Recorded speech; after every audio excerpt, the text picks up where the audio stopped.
मुहम्मद बनकर थड़ाया हो मीम दा करके लिखे मन रानी फकत राइल हक हक इहो ई हके इहो जकू इतबार नहीं काफर सो मुशरिके गूंगा बोड़ा अल्लाह में छोड़ा कन न जही को अखे हथ न पैर जही को जलवा कोनी तह विच कखे उहे न की मिलसियों को गोलण भी जखे आखे जानन चन में मूल न मुरसा जो मेरी अरबी ढोल च पक्के ला मकान में अहद अरशन मथा थियो अहमद जमीन तेरी मोहम्मद आमना जे घर आयो अब्दुल्ला अगे लड़े वियो दुनिया मझा छड़े हो पेट पुठी नकाशे मिसकाल न गडे वियो लमी लिद वलम यूलद मुहम्मद अचे सदायो अल्लाह आहे अरबी फुरकान बोली अरबी जेके बियो चवन था सजा उन्हनि ते भर भी मुलन छड़ियो लिकाए बैल तनी विहायो अरब में आयो थियो अरब ऐन बिना आहे रब कुल शैन मुहीत अल्लाह कुल में जज़ब सूफ़ न आहे सुञातो फुरकान जिया फरमायो शामे कसरा जूं माड़ियूं ॾिस बियूं नहूं ॾिहाड़ियूं जॾ ज़ात कयो ज़हूरो आयूं ॾिसण में माड़ियूं पो हलीमा चयो अची वियो जह दूर थे ॾसायो गुमराह चवन था दाई गुमराह चवन था दाई पर हू आमना जे वेझो न आई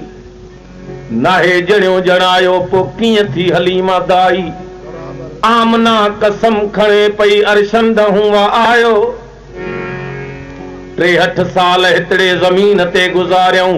आहिनि 7 ज़मीनूं वरी हेठियनि खे संभारियऊं हेठियनि चयो अची वियो महमूद हामिद आयो 14 में महदी मिलियो 15 में थिया सुपधरा 14 15 जा बिरह ॾिना आहिनि बहरा जिए सदा जहानिया महदी ही रंग लायो जानण चन ॿुधाई 15 में पधराई बानी चओ त मञा थो बाक़ी नाहे हलीमा दाई हू आयो वहलंदो घुमंदो अलफ मीम पायो पढ़ थोरो कढ़ घणो कर न कक कुरान पढ़ थोरो कढ़ घणो कर न कक कुरान हिकड़े और अलफ सां जो साण अथई सुभान पढ़ण पुरझण की न की ज़ुहद अथई ज़ियान पन्ना थो पुरज़ा करी ही फील अथई फुरकान जानण चन चवे नुक़सान बिना अमल जे इल्म अथई पढ़ी जन परूड़ियो वरी न पढ़ाऊं मूतू क़िबलल अंत मूतू अम्र मनियाऊं फज़कुरूनी अस्कुरकुम विथ न विधाऊं वनन अक़रबिलेहिम न हबलल वरीद लोचे लदाऊं वफ़ियन हुसैकुम अफला तुबसरून चिट्टो ॾिठाऊं वाला विकुल शैन मुहीत कुल में वेस कयाऊं पढ़ी जन न परूड़ियो तन कुफर कयाऊं पढ़ाऊं ज़बान सां पर दिल न लाताऊं हिन कन जो हुन कन मां कढी छॾियाऊं जानण चन चवे क़ुरान खे पढ़ी न पढ़ियाऊं बाक़ी उथलायाऊं उन्हनि नाहक पन्ना फुरज़ा कया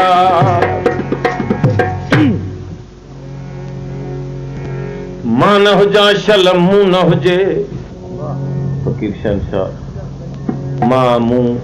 वॾाई ख़ुदी तकबर जे लाइ फरमायो आहे मां मूं ख़ुदी जेका आहे हुजे ई न तूं तुंहिंजी ज़ात हुजे छो त मां माराईंदड़ आहे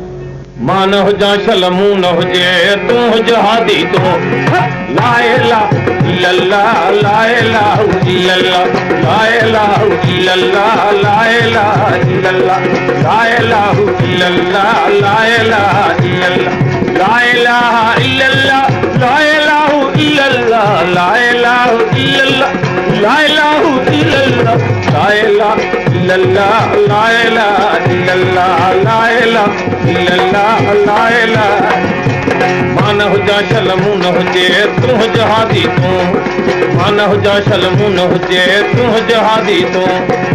हुज मौला तू जहादी तू वो तू हुज महदी तू मान हुजा शलमू न हुजे तू जहादी तू मान हुजा शलमू न हुजे तू हुज मालिक तू